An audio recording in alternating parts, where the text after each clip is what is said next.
ආයුබෝවන්. නිවැරදි පිළිවෙත් අනුව දරුවන් රැක බලා ගැනීම. පසු ළමාවියේ දරුවන් පෙන්눔 කරන කායික හා චාලක වර්ධන රටා. දරුවා පාසල් සමාජයට අවතීර්ණ වන්නා වූත් විධිමත් අධ්‍යාපනය ආරම්භ කරන්නා වූත් අවධිය වශයෙන් පසු ළමාවියට ඉතා වැදගත් තැනක් හිමි වේ. සාමාන්‍යයෙන් වයස අවුරුදු 6ත් 12ත් දක්වා කාලය පසු ළමාවිය වශයෙන් හැඳින්විය හැකිය.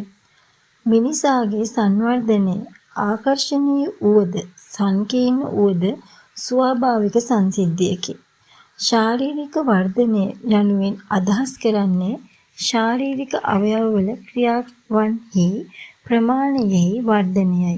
ශාරීරික වර්ධනය කෙරෙහි බලපාන කරුණු අතර ආර්ය ස්ත්‍රී පුරුෂ භාවය, නිර්නාල ග්‍රන්ථිහි ක්‍රියාකාරීත්වය, පෝෂණය මෙන්ම ශාරීරික ක්‍රියාකාරකම්ද බලපානු ඇත. පසු ළමාවියේ ගැහැණු ළමයින්ගේ වර්ධනය තරමක් වේගවත් ස්වරූපයක් ගනී. නමුත් පසු ළමාවියේ පිරිමි ළමයින්ගේ වර්ධනය ගැහැණු දරුවන්ගේ තරම් වේගවත් ස්වභාවයක් දැකිය නොහැකිය.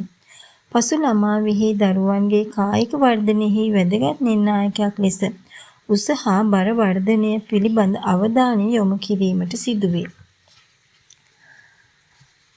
පසු ළමාවිය ආරම්භ වී සිට නව යොවුන් විය දක්වා උස හා බර වර්ධනය ගැන අවබෝධයක් තිබීම දරුවන්ගේ වර්ධනයට අවශ්‍ය ක්‍රියාකාරකම් සැලසුම් කිරීමෙහිලා බෙහෙවින් වැදගත් වේ.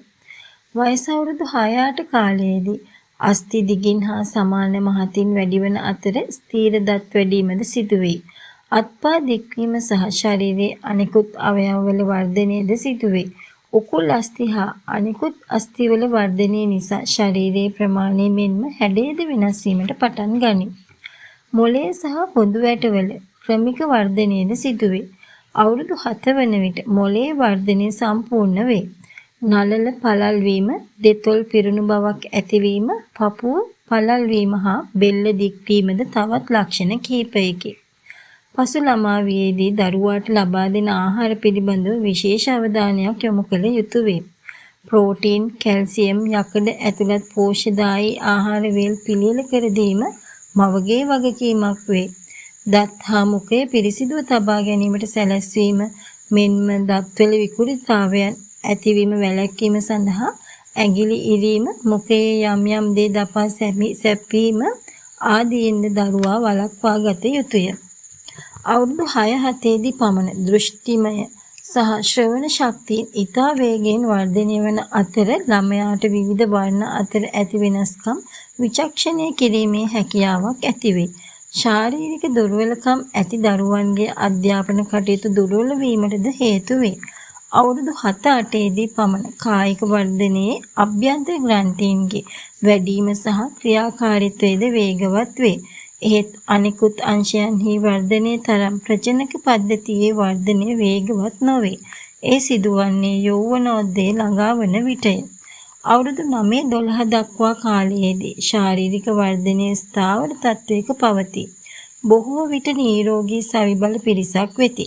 තම ශරීරයේ පහසුවෙන් පාලනය කර ගැනීමටත් වෙනත් කායික ක්‍රියා පිළිබඳ නිපුණතාවයක් ලබා ගැනීමටත් සමත් වේ. කායික වර්ධනය කෙරෙහි බලපාන සාධක වශයෙන් ආරය, පරිසරය, පෝෂණය, පරිණතිය, දේශගුණික සාධක, ස්ත්‍රී පුරුෂ භාවය, ශාරීරික සෞඛ්‍ය අවස්ථා සහ ව්‍යායාම දැක්විය හැකිය.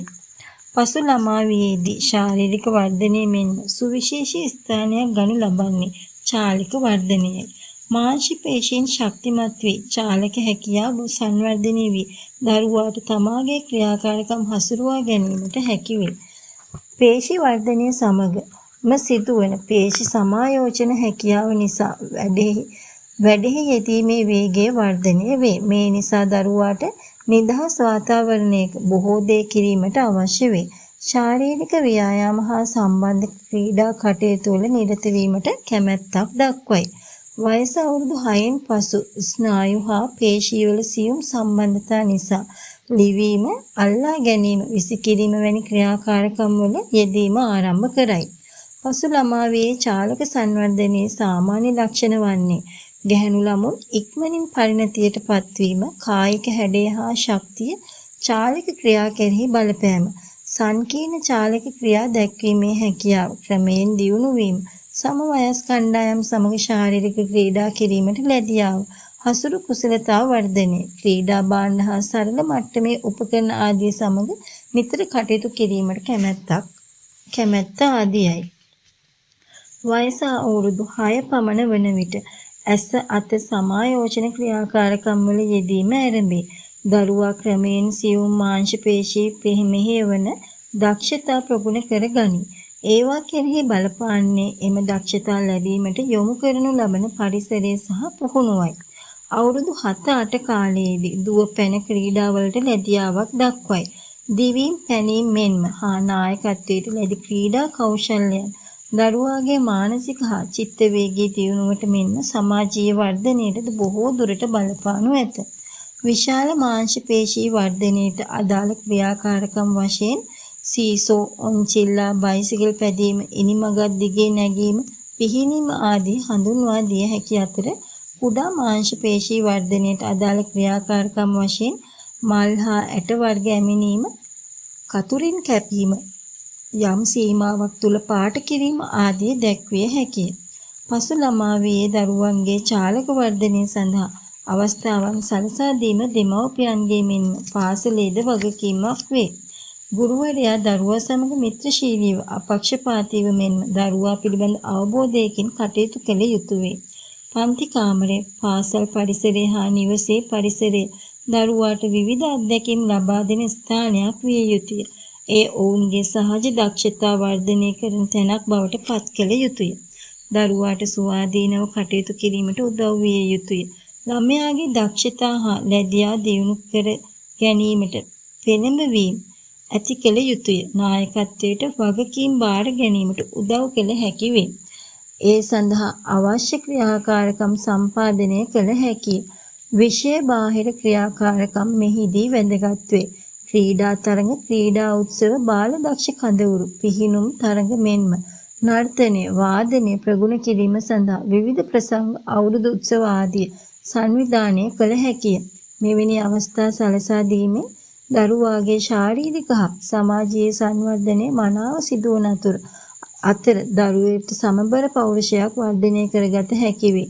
එසේම මධ්‍යස්ථ පැවතුම් සහ හික්මීමෙහි වටිනාකම පිළිබඳ දරුවා අවබෝධ කරගනී.